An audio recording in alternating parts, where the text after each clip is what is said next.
So next ఇప్పుడు ఈ question కూడా చూద్దాం. కాకపోతే ఇక్కడ క్వాడ్రాటిక్ ఈక్వేషన్స్ని ఒకవేళ క్వాడ్రాటిక్ ఈక్వేషన్ అంటే ఫ్యాక్టరేషన్ చేస్తాం, కాకపోతే అక్కడ ఫ్యాక్టరేషన్ చేస్తే అప్పుడు ఏంటి మోడ్ ఉన్న టర్మ్స్ వస్తాయి, మోడ్ లేని టర్మ్స్ వస్తాయి. అప్పుడు ఇంత ముందులా చేయడం కుదరదు. సో అట్లాంటి క్వశ్చన్ తక్కువ ఉండేది. సో ఒకవేళ ఉంటే అప్పుడు ఏం చేస్తాం, ఫస్ట్ మోడ్ ఎక్స్ ఓపెన్ చేస్తాం. అంటే ప్యూర్లీ ప్రతి term in terms of mode X అని ఉంటే మోడ్ ఎక్స్ ఉన్న దగ్గరలో వై అనుకొని చేసాం ఇంతకుముందు. అలా కాకుండా మిక్సింగ్ ఉందనుకోండి, కొన్ని చోట్ల మోడ్ ఎక్స్ ఉంది, కొన్ని చోట్ల ఓన్లీ ఎక్స్ ఉందనుకోండి మోడ్ లేకుండా, అప్పుడు మనం mod x equal to y అనుకోకూడదు. ఏం చేయాలి, ఒకసారి కేసు తీసుకోవాలి. X greater than or equal to 0 అనుకొని మోడ్ ఎక్స్ బదులు ప్లస్ ఎక్స్ రాస్తారు. సో అది ఒక కేసు ఆన్సర్. కేసు 2 ఏంటి, ఎక్స్ లెస్ దాన్ 0 తీసుకొని మోడ్ ఎక్స్ బదులు మైనస్ ఎక్స్ రాస్తారు, దాని నుంచి ఒక ఆన్సర్ వస్తుంది. నెక్స్ట్ రెండు ఆన్సర్స్కి యూనియన్ చేస్తాం. Purely each and every term in terms of mod ఎక్స్లో ఉంటే మనకి కంఫర్టబుల్గా ఫాస్ట్గా చేయడం కోసం మోడ్ ఎక్స్ని వై అనుకుంటే సో బెటర్ అవుతుంది చాలా. అంటే దీన్ని కూడా అంతకుముందు చెప్పినట్టు చేయొచ్చు. అంటే ఒకవేళ అన్ని టర్మ్స్ మోడ్ ఎక్స్లో ఉన్నా ఇంతకుముందు చెప్పినట్టుగా కేసు 1 కేసు 2 చేయొచ్చు. అంటే x greater than 0 case, x less than 0 చేయొచ్చు. కానీ mod x equal to y అనుకుంటే మీకు ఈజీ అవుతుంది. నెక్స్ట్ ఇప్పుడు క్వాడ్రాటిక్ ఉన్నప్పుడు ఫ్యాక్టరేషన్ వస్తే ఫ్యాక్టరేషన్ చేస్తాం. ఒక్కొక్కసారి ఫ్యాక్టరేషన్ రియల్ రూట్స్ రావు. రియల్ రూట్స్ రానప్పుడు అంటే రియల్ రూట్స్ ఎప్పుడు రావు అంటే డిస్క్రిమినెంట్ నెగిటివ్ అయినప్పుడు రియల్ రూట్స్ రావు, కాంప్లెక్స్ రూట్స్ వస్తాయి. అంటే సపోజ్ ఏఎక్స్ క్వాడ్రాటిక్ ఈక్వేషన్కి ax square plus bx plus c discriminant ఏమొస్తుంది అంటే బి స్క్వేర్ మైనస్ 4ac వస్తుంది. సో ఒకవేళ డిస్క్రిమినెంట్ నెగిటివ్ అయితే రియల్ రూట్స్ రావు. సో ఇప్పుడు ఫస్ట్ ఒక్కొక్కటి చూద్దాం. X square plus 3x plus 5 దీని డిస్క్రిమినెంట్ చూద్దాం. సో బి ఇక్కడ ఏ అంటే ఎంత 1, బి అంటే ఎంత 3, సి అంటే ఎంత 5. So b square minus 4ac value కనుక్కుంటాం. బి స్క్వేర్ అంటే ఎంత 3 square. So 9 minus 4 into a value 1, c value 5. So 9 minus 20, so minus 11. So answer less than 0 వస్తుంది, నెగిటివ్ వస్తుంది. సో ఆన్సర్ నెగిటివ్ వచ్చింది కాబట్టి డిస్క్రిమినెంట్ నెగిటివ్ అయితే no real roots. So real roots రావు, only complex roots వస్తాయి. సరే అది పక్కన పెట్టండి. ఇప్పుడు మీరు ఒకటి గుర్తుపెట్టుకోవాల్సింది, ఏ చాప్టర్లో అయినా కూడా ఫ్రీక్వెంట్గా వచ్చే కాన్సెప్ట్, ఒక క్వాడ్రాటిక్ ఈక్వేషన్కి డిస్క్రిమినెంట్ నెగిటివ్ అయితే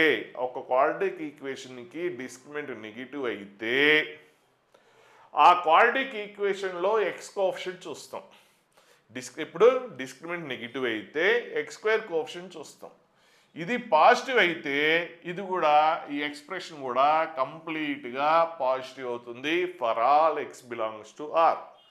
ఫర్ ఎవ్రీ రియల్ నెంబర్ ఏమొస్తుంది ఎక్స్. ఎప్పుడు నేను చెప్తున్న పాయింట్ సరిగానండి. డిస్క్రిమినెంట్ నెగిటివ్ అయినప్పుడే అయితే ఎక్స్ స్క్వేర్ కోఎఫిషియంట్ పాజిటివ్ అయితే అప్పుడు ఎక్స్ప్రెషన్ కూడా ఆల్వేస్ పాజిటివే అవుతుంది. ఫర్ ఆల్ ఆల్వేస్ అంటున్నాం కాబట్టి for all x belongs to R. In case x square coefficient అంటే ఏ నెగిటివ్ అయితే అప్పుడు ఎక్స్ప్రెషన్ కూడా నెగిటివే అవుతుంది. For all x belongs to R. అంటే ఏ నెగిటివ్ అయితే ఎక్స్ప్రెషన్ కూడా నెగిటివే అవుతుంది. అంటే దీని సైన్ మనకు తెలిసిందనుకోండి, నెగిటివ్ పాజిటివ్ తెలిసిందనుకోండి, అప్పుడు మనం దీన్ని కూడా చెప్పేయచ్చు. ఎందుకు, డిస్క్రిమినెంట్ నెగిటివ్ ఉన్నప్పుడు these two have same sign. ఈ రెండు ఒకే సైన్ ఉంటాయి. ఉంటే బోత్ పాజిటివ్ అవుతాయి, లేదంటే బోత్ నెగిటివ్ అవుతాయి. ఒకటి పాజిటివ్ ఒకటి నెగిటివ్ అయ్యే ఛాన్సే లేదు. అయితే బోత్ పాజిటివ్ లేదంటే బోత్ నెగిటివ్. సో ఇక్కడ డిస్క్రిమినెంట్ నెగిటివ్ అయింది కాబట్టి అయితే బోత్ పాజిటివ్ అవుతాయి లేదంటే బోత్ నెగిటివ్ అవుతాయి. సో ఎక్స్ స్క్వేర్ కోఎఫిషియంట్ చూస్తాం. ఒకవేళ అది నెగిటివ్ అని తెలిస్తే ఎక్స్ప్రెషన్ కూడా నెగిటివ్ అని for all x belongs to R అని రాసేస్తాం. ఒకవేళ a positive if a greater than 0 అయితే అప్పుడు ఎక్స్ప్రెషన్ కూడా ఆల్వేస్ పాజిటివ్ అని రాసేస్తాం. మరి ఇప్పుడు ఈ ప్రాబ్లంకి వచ్చేసరికి ఇక్కడ కూడా డిస్క్రిమినెంట్ ఏమైంది, నెగిటివ్ అయింది. డిస్క్రిమినెంట్ ఏమైంది, negative. B square minus 4ac అనేది డిస్క్రిమినెంట్ అనేది నెగిటివ్ అయింది కాబట్టి ఎక్స్ స్క్వేర్ కోఎఫిషియంట్ చూస్తాం. ఇక్కడ ఎక్స్ స్క్వేర్ కోఎఫిషియంట్ 1 అనేది క్లియర్గా మనకు తెలుసు పాజిటివ్ కాబట్టి ఎక్స్ప్రెషన్ కూడా ఆల్వేస్ పాజిటివ్ అవుతుంది. కాబట్టి x square plus 3x plus 5 greater than 0 for all x belongs to R. So ఇది ఆల్వేస్ పాజిటివ్ అవుతుంది ఈ క్వాడ్రాటిక్ ఈక్వేషన్. ఎందుకు? డిస్క్రిమినెంట్ నెగిటివ్ అయింది, అదొక reason. Same time x square coefficient x positive అయింది. డిస్క్రిమినెంట్ నెగిటివ్ అయ్యి ఎక్స్ స్క్వేర్ కోఎఫిషియంట్ పాజిటివ్ అయితే expression కూడా పాజిటివ్ అవుతుంది. ఒకవేళ ఎక్స్ స్క్వేర్ కోఎఫిషియంట్ నెగిటివ్ అయితే ఎక్స్ప్రెషన్ కూడా నెగిటివ్ అవుతుంది. కాబట్టి ఇప్పుడు క్లియర్గా మనము ఇచ్చిన దాంట్లో డిస్క్రిమినెంట్ నెగిటివ్ అయింది, same time x square coefficient positive అయింది, కాబట్టి ఎక్స్ప్రెషన్ కూడా ఆల్వేస్ పాజిటివ్. మనం ఇంతకుముందు చూసాం ఆల్వేస్ పాజిటివ్ అయితే తీసేయచ్చు అన్నాం కదా, కాబట్టి దీంతో పని లేదు, ఇది వదిలేయచ్చు, స్కిప్ చేయొచ్చు. అది లేదు అనుకొని మనం చేసేయచ్చు క్వశ్చన్, ఆల్వేస్ పాజిటివ్ కాబట్టి. నెక్స్ట్ అలాగే సేమ్ ఇది కూడా చూడండి, దీనికి కూడా డిస్క్రిమినెంట్ మీరు కనుక్కోండి సేమ్ ఇదే వేలో. దాన్ని కూడా b² - 4ac అంటే ఏ వాల్యూ ఎంత ఇక్కడ 1, b value 1, c value 1. So b² - 4ac, so 1² - 4 × 1 × 1. So ఇది కూడా నెగిటివ్ వచ్చింది, ఇక్కడ కూడా డిస్క్రిమినెంట్ నెగిటివ్ వచ్చింది. Same time x square coefficient positive ఉంది, ఎక్స్ స్క్వేర్ కోఎఫిషియంట్ పాజిటివ్ ఉంది కాబట్టి ఇది కూడా ఆల్వేస్ పాజిటివ్ అవుతుంది. ఆల్వేస్ పాజిటివ్ అయితే దాంతో పని లేదు, సో వాటిని స్కిప్ చేసేయచ్చు. అలాగే సేమ్ దీన్ని కూడా డిస్క్రిమినెంట్ కనుక్కోండి, దీన్ని కూడా డిస్క్రిమినెంట్ చూడండి, b² అంటే 4 - 4ac, 4 ఏ వాల్యూ 1, c వాల్యూ 3. సో ఇది కూడా నెగిటివ్ వస్తుంది. ఎక్స్ స్క్వేర్ కోఎఫిషియంట్ అనేది ఇక్కడ కూడా పాజిటివ్ ఉంది కాబట్టి ఎక్స్ప్రెషన్ కూడా ఇది కూడా ఆల్వేస్ పాజిటివ్ కాబట్టి దీంతో కూడా పని లేదు. సో ఇవన్నీ మనం స్కిప్ చేసేయచ్చు, ఆల్వేస్ పాజిటివ్ కాబట్టి. సో అవి స్కిప్ చేసేసి ఇంకా రిమైనింగ్ రాసేద్దాం. సో ఇవి స్కిప్ చేయడానికి అది మనం ఇదంతా మనం ఏంటి చేసింది, అది ఆల్వేస్ పాజిటివ్ నెగిటివ్ చెక్ చేసుకున్నాం క్వాడ్రాటిక్. సో ఇప్పుడు మూడు క్వాడ్రాటిక్ ఈక్వేషన్ ఎక్స్ప్రెషన్స్ కూడా మీకేంటి ఆల్వేస్ పాజిటివ్ అని క్లియర్గా తెలిసింది కాబట్టి తీసేస్తాం. పాజిటివ్ తీసేయడం వల్ల నష్టం ఏం లేదు కాబట్టి ఇంక రిమైనింగ్ పార్ట్ ఏదైతే ఉందో అది రాసేద్దాం. సో ఇంకా రిమైనింగ్ పోర్షన్ ఏంటి, సో అది తీసేసి కాకుండా రిమైనింగ్ రాస్తే 6 - mod x × mod x - 1. Okay, ఇంకా ఇది సెకండ్ వన్ డిలీటెడ్, అది కూడా ఫోర్త్ వన్ కూడా డిలీటెడ్, ఇది కూడా డిలీటెడ్. ఇంకా రిమైనింగ్ ఏంటి mod x - 3 × mod x. So ఇది సో ఈక్వల్ టు 0. ఇది ఇప్పుడు అవసరం లేదంతా తీసేసాం. సో ఇక్కడ నుంచి కంటిన్యూ చేస్తే అయిపోతుంది, అంటే వాటితో పని లేదు, అది ఆల్వేస్ పాజిటివ్ కాబట్టి. ఇప్పుడు ఆన్సర్ 0 రావాలి అంటే డినామినేటర్తో పని లేదు. ఆన్సర్ 0 అయిన ఎప్పుడు వస్తుంది అంటే న్యూమరేటర్ 0 అయితేనే 0 వస్తుంది కానీ డినామినేటర్తో పని లేదు. ఎప్పుడైతే న్యూమరేటర్ 0 వస్తుందో అప్పుడే ఆన్సర్ కూడా 0 వస్తుంది. కాబట్టి ఇక్కడ డినామినేటర్తో ఈక్వల్ టు 0 ఉన్నప్పుడు డినామినేటర్తో పని లేదు కాబట్టి ఓన్లీ న్యూమరేటర్ ఈక్వల్ టు 0. మరి ఇది ఎప్పుడు 0 అవుతుంది, 6 - mod x = 0 or mod x - 1 = 0. So mod x = 6 or mod x = 1. mod x = 6 or mod x = 1. So దీని నుంచి x = ఏమొస్తుంది, +6 అయినా ఆన్సర్ 6. x వాల్యూ -6 అయినా mod of -6 ఎంత 6. కాబట్టి x వాల్యూ ఎంత +or -6 ఆర్ x వాల్యూ ఏంటి +or -1. కాబట్టి ఇప్పుడు ఆన్సర్ ఏంటి, సో దీని answer x belongs to +or -1, +or -6. Only that few elements కాబట్టి మనం ఫ్లవర్ బ్రాకెట్ రాస్తాం. సో నెక్స్ట్ ఇప్పుడు ఇదే క్వశ్చన్ <0 ఉంటే, ఇదే క్వశ్చన్ ఇప్పుడు <0 అయితే ఏం చేస్తాం, అప్పుడు కూడా ఈ quadratic always positive. So always positive కాబట్టి దీంతో సంబంధం లేదు, వాటిని రిమూవ్ చేసేయచ్చు. సో ప్రొడక్ట్ నెగిటివ్ అవ్వడానికి ఇవి ఎట్టి పరిస్థితుల్లో ఇవి రీజన్స్ కావు, ఎందుకంటే ఇది క్లియర్గా పాజిటివ్, ఇది క్లియర్గా పాజిటివ్, ఇది కూడా క్లియర్గా పాజిటివ్. ఇంకా రిమైనింగ్ దాన్ని బట్టే ఆన్సర్ డిపెండ్ అయి ఉంది కాబట్టి ఇక్కడ కూడా సో అది ఏ క్వశ్చన్ అయినా సరే ఈక్వల్ టు ఉన్నా, గ్రేటర్ దాన్ ఉన్నా, లెస్ దాన్ ఉన్నా ఒకటి ఆల్వేస్ పాజిటివ్ అని తెలిస్తే దాన్ని ఎటువంటి డౌట్స్ లేకుండా రిమూవ్ చేసేయచ్చు. ఇప్పుడు లెస్ దాన్ క్వశ్చన్ ఏంటి, లెస్ దాన్ ఉంది కాబట్టి లెస్ దాన్. కాకపోతే ఇప్పుడు ఇంతకుముందు లాగా డినామినేటర్ తీసేయడు. ఇంతకుముందు ఈక్వల్ టు ఉన్నప్పుడు డినామినేటర్తో కూడా పని లేదు, ఎందుకంటే ఆన్సర్ 0 రావడానికి రీజన్ న్యూమరేటరే కానీ డినామినేటర్తో పని ఏం లేదు కాబట్టి డినామినేటర్ తీసేసాం. బట్ ఇన్ఈక్వాలిటీలో మాత్రం డినామినేటర్ తీసేయద్దు. అది పాజిటివ్ నెగిటివ్ రావడానికి డినామినేటర్ కూడా రీజన్ అవుతుంది కాబట్టి డినామినేటర్ తీసేయద్దు. ఇంతకుముందు ఇక్కడ డినామినేటర్ ఈక్వల్ టు ఉన్నప్పుడు డినామినేటర్ తీసేసాం, ఇప్పుడు డినామినేటర్ కూడా తీసేయద్దు. ఇప్పుడు ఇది వచ్చింది. ఇప్పుడు ప్రతి చోట ఉన్న దగ్గరల్లా mod x ఉంది కాబట్టి మనకి కంఫర్టబుల్ ఉండడానికి mod x equal to y అనుకుందాం. So mod x equal to y అనుకుంటే అప్పుడు question 6 - y into y minus 1 ఇదేంటి y - 3 into y less than 0. ఇప్పుడు పిఎన్పి రూల్ యూజ్ చేసుకుంటాం. సో ఈచ్ వన్ 0కి ఈక్వేస్తే క్రిటికల్ వాల్యూస్ వస్తాయి. సో ఫస్ట్ వన్ 0కి ఈక్వేస్తే 6 వస్తుంది, ఇది 0కి ఈక్వేస్తే 1 వస్తుంది, ఇది 3 వస్తుంది, ఇది 0 వస్తుంది. సో ఇప్పుడు 0 1 3 6 0 1 3 6. ఇప్పుడు పిఎన్పి రూల్ ప్రకారం సో y కోఎఫిషియెంట్స్ చూసుకోండి, నెగిటివ్ 1 టైం ఉంది. y కోఎఫిషియెంట్ నెగిటివ్ 1 టైం అంటే ఆడ్ నెంబర్ ఆఫ్ టైమ్స్ ఉంది కాబట్టి నెగిటివ్తో స్టార్ట్ అవుతుంది. లేదు అంటే 6కి రైట్ సైడ్ ఉన్న మీ ఇష్టం వచ్చిన నెంబరు తీసుకోండి. 6కి రైట్ సైడ్ ఒకవేళ 10 తీసుకుంటే 6 - 10 negative, 10 - 1 positive, 10 - 3 positive, 10 positive.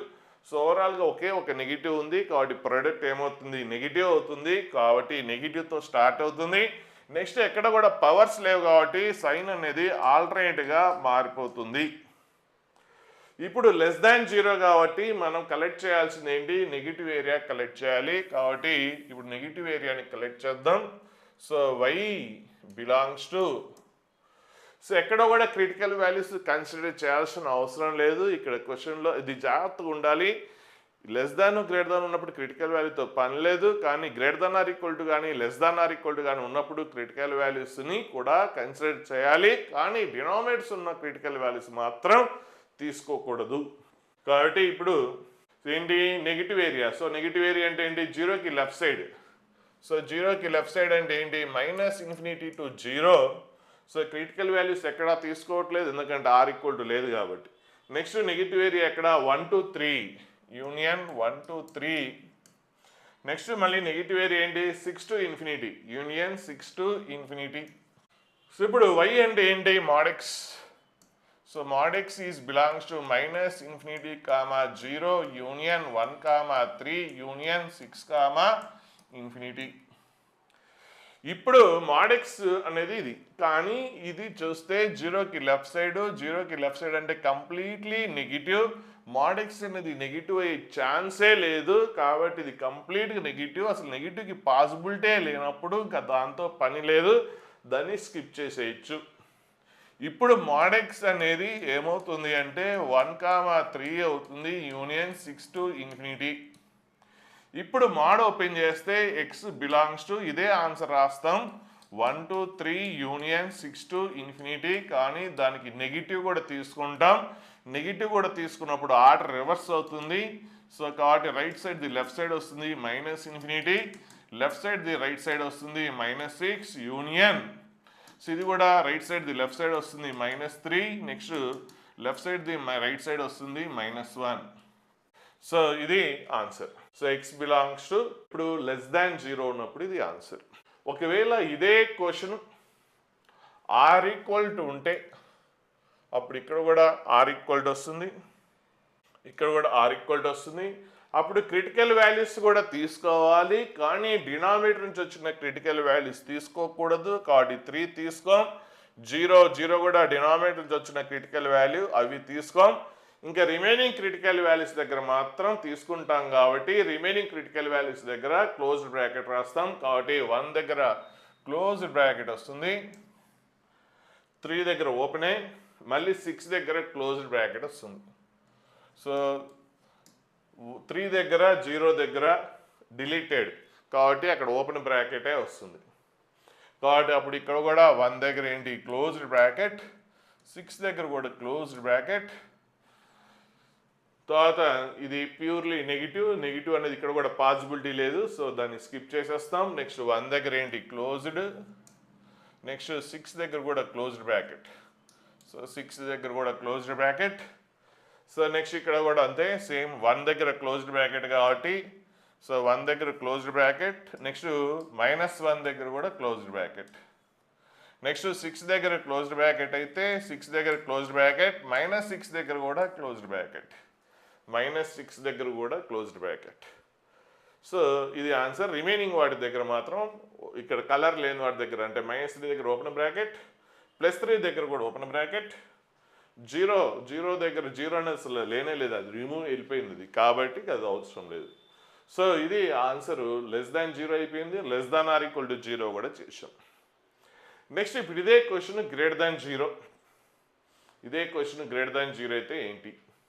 So <0, so <0 కాబట్టి ఇప్పుడు ఏంటి పాజిటివ్ ఏరియా తీసుకుంటాం. ఇప్పుడు ఏంటి పాజిటివ్ ఏరియా తీసుకుంటాం. సో కాబట్టి ఇప్పుడు ఏంటి y belongs to positive area 0 to 1. So ఎక్కడ కూడా క్రిటికల్ వాల్యూ తీసుకోం, ఎందుకంటే R లేదు కాబట్టి ఎక్కడ కూడా క్రిటికల్ వాల్యూ తీసుకోం. న్యూమరేటర్ దగ్గర తీసుకోం, డినామినేటర్ నుంచి వచ్చిన క్రిటికల్ వాల్యూ కూడా తీసుకోం. ఎందుకు? ఇక్కడ ఓన్లీ గ్రేటర్ ఉంది, R లేదు. So 0 to 1 union 3, 6, 0, 1 union 3, 6. Next y అంటే ఏంటి mod x బిలాంగ్స్ టు ఏంటి 0 to 1. సార్ జస్ట్ y ప్లస్లో మనం ఏం రాస్తున్నాం mod x రాస్తున్నాం అంతే, ఇంక మళ్ళీ ఎందుకు y నా దగ్గర mod x రాసాం అంతే. సో ఇది mod x. ఇంతకుముందులాగా mod x ఎక్కడ నెగిటివ్, mod xలో నెగిటివ్ ఆన్సర్ ఉంటే రిమూవ్ చేస్తాం. ఇక్కడ ఎక్కడ నెగిటివ్ లేదు కదా. So 0 to 1 union 3 to 6 negative పోర్షనే లేదు. ఇంతకుముందు లో నెగిటివ్ పోర్షన్ కూడా వచ్చింది, కానీ mod x అనేది నెగిటివ్ అవ్వదు కాబట్టి అది రిమూవ్ చేసాం.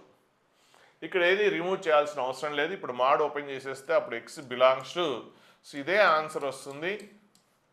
కాకపోతే దాని నెగిటివ్ కూడా వస్తుంది mod ఓపెన్ చేసాం కాబట్టి, కాకపోతే ఆన్సర్ రివర్స్ అవుతుంది. -6, -3 యూనియన్ ఇది కూడా రివర్స్ అవుతుంది, -1, 0. సో ఇది x <0 ఉన్నప్పుడు ఆన్సర్. ఇదే క్వశ్చన్ ఒకవేళ మీకు x ≥ 0 ఉంటే, R ఉంటే అప్పుడు క్రిటికల్ వాల్యూస్ కూడా తీసుకుంటాం. కాకపోతే డినామినేటర్ నుంచి వచ్చిన క్రిటికల్ వాల్యూ తీసుకోం. అంటే 0 and 3 డినామినేటర్ నుంచి వచ్చినాయి కాబట్టి అది తీసుకోం. 0, 3 దగ్గర తప్పించి రిమైనింగ్ దగ్గర క్లోజ్డ్ బ్రాకెట్ రాస్తాం. అంటే రిమైనింగ్ ఏంటి 1 and 6 కాబట్టి 1 దగ్గర క్లోజ్డ్ బ్రాకెట్ అండ్ 6 దగ్గర కూడా క్లోజ్డ్ బ్రాకెట్. 1 దగ్గర క్లోజ్డ్ బ్రాకెట్, 6 దగ్గర కూడా క్లోజ్డ్ బ్రాకెట్. కాబట్టి ఇక్కడ 1 దగ్గర క్లోజ్డ్ బ్రాకెట్, 6 దగ్గర కూడా క్లోజ్డ్ బ్రాకెట్. సో 1 దగ్గర క్లోజ్డ్ బ్రాకెట్ అయితే -1 దగ్గర కూడా క్లోజ్డ్ బ్రాకెట్, 6 దగ్గర క్లోజ్డ్ బ్రాకెట్ అయితే -6 దగ్గర కూడా క్లోజ్డ్ బ్రాకెట్.